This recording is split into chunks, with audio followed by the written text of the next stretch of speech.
All right, I get into the schedule release. Not everybody does. I remember years ago, I get into the draft. Peter King doesn't like the draft. He was like, it doesn't do a thing for me.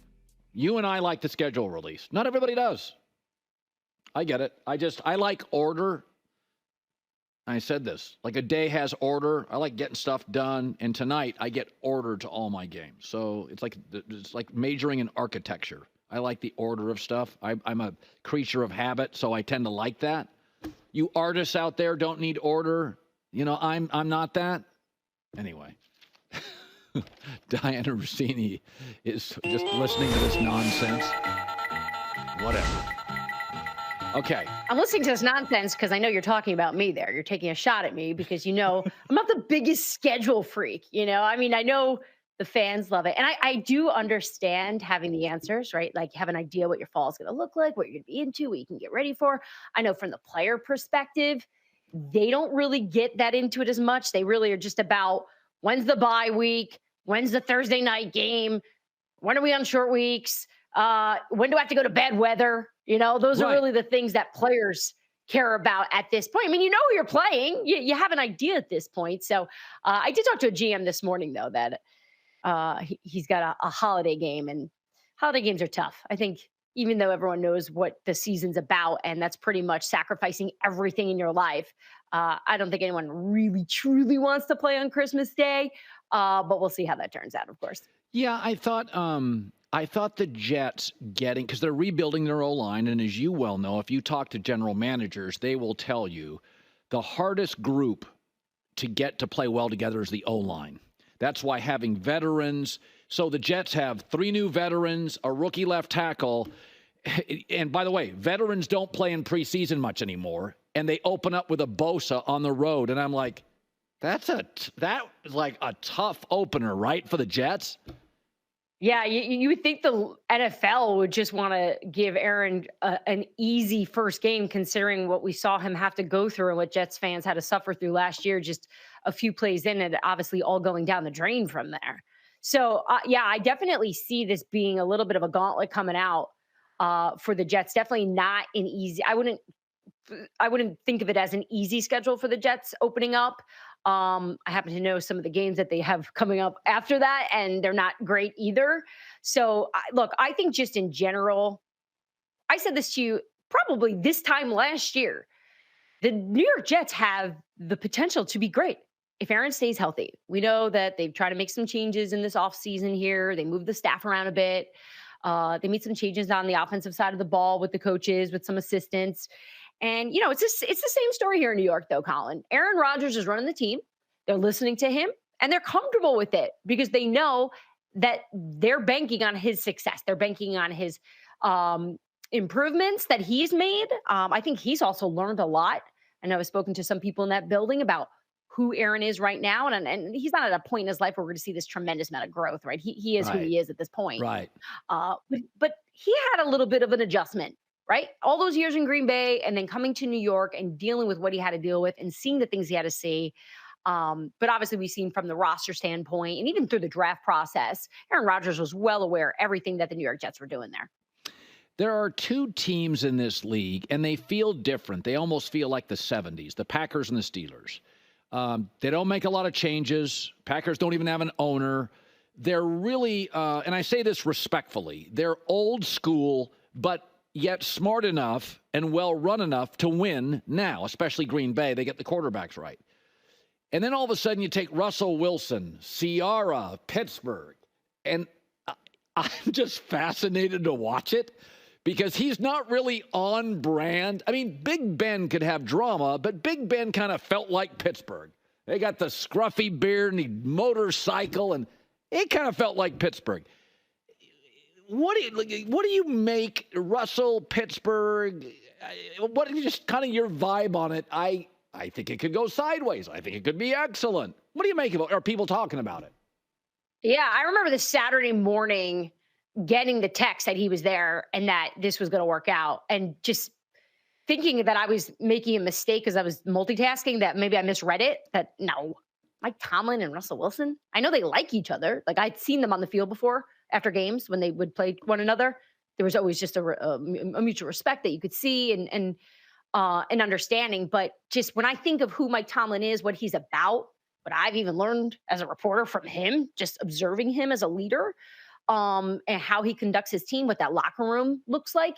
And then I think of Russell, they're just very different people. Right.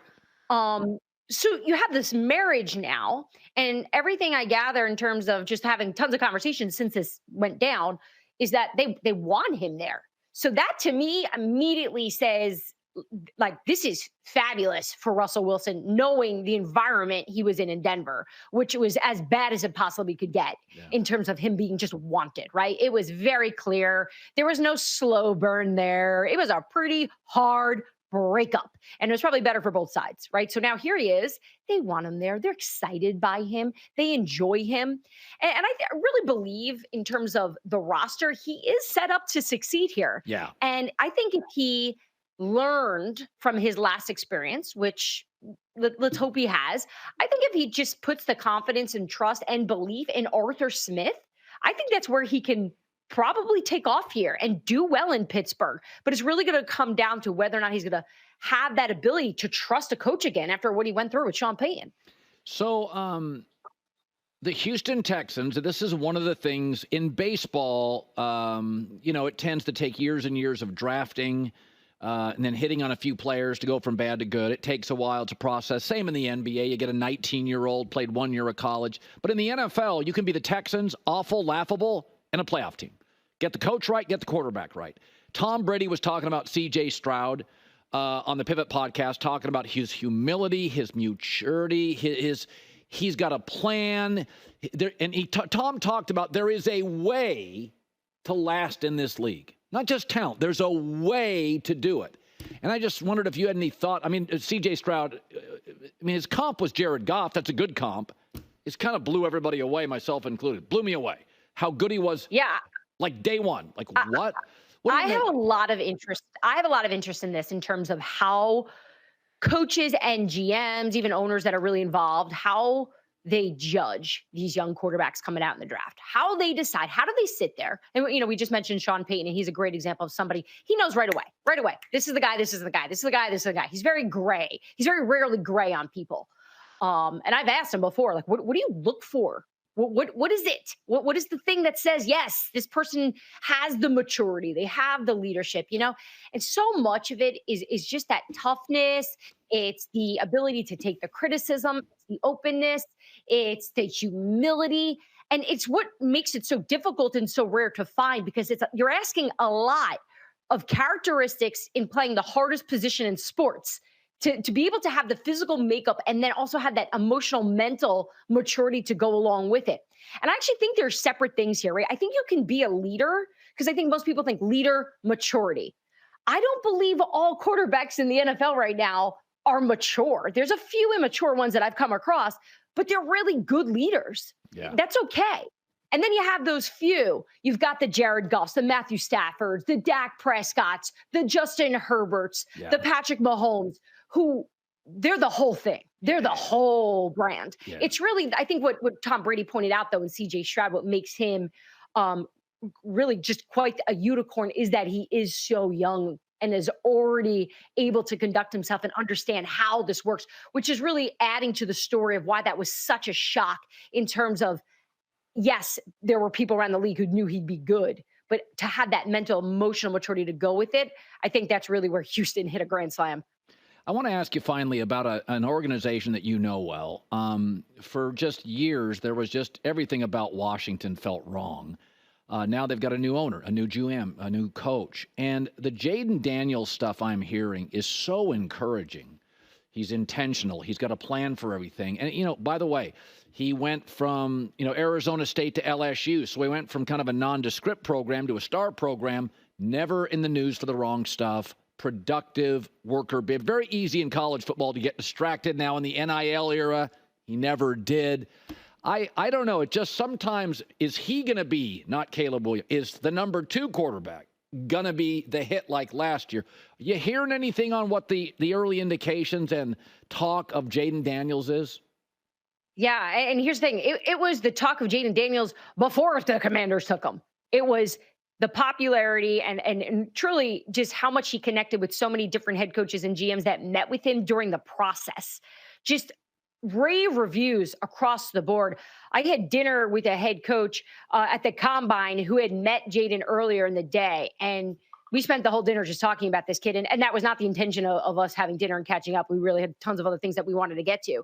But he really was shocked how impressive he was in that meeting. Now, where we are now and how he's been able to conduct himself, I always listen to players. That to me, like, yes, the coaches are all going to say he's learning, we got a long way to go. And, they give you all the coach talk. But the players are the ones who know, and the veteran guys. And when you hear the things that they're saying already in Washington about the leadership already, it's been a month, and the fact that he's been able to already make an impression there. You mentioned Caleb Williams, and I think what happened along the way here with Caleb's, because yes, the Daniels buzz is phenomenal, and I do think he's going to have tons of success in Washington. I do think they made the right pick here. But the Caleb Williams, to me, is the best pick Chicago has made in terms of surrounding or the timing of when they picked Caleb and what they did to build around. It's the best Chicago has ever done, probably for any quarterback since you and I have been covering the league. So when we constantly asking the question, which rookie quarterbacks are going to come out here and have the most success? Based on the roster, to me, it's Caleb Williams because of what they've been able to do. Commanders' offensive line still worries me, Colin. That's where I feel like we're going to see the snag in some of their game. But, we'll see if they can coach that up and make some of those fixes, and maybe Jaylen is able to work around that. But we've seen it over and over. Even the greats struggle if their O-line's not strong. Dianna Russini, The Athletic. Great to see you. I like the background. I like the mood of the background. It kind of very soothing, very nice thing. That's what I go for. Last time we were on, we fought a little, so I thought that I'd bring a little bit of calm to the show. You're yelling at me, accusing me of lying. You know what it was? You just didn't want to. You believed my reporting. You didn't want to believe my reporting. That's right. You were mad about it. I was. And then when Peter Schrager said it, you're like, oh yeah, that's true. I'm like, I said it on the show, but it's all right. Forgive you. I love you guys. Love you. See ya. Hi, everybody. It's me, Uncle Colin. Subscribe here to get the latest from the herd, including exclusive behind-the-scenes videos and more, wherever you may be, however you may be watching. Thanks again for making us part of your day.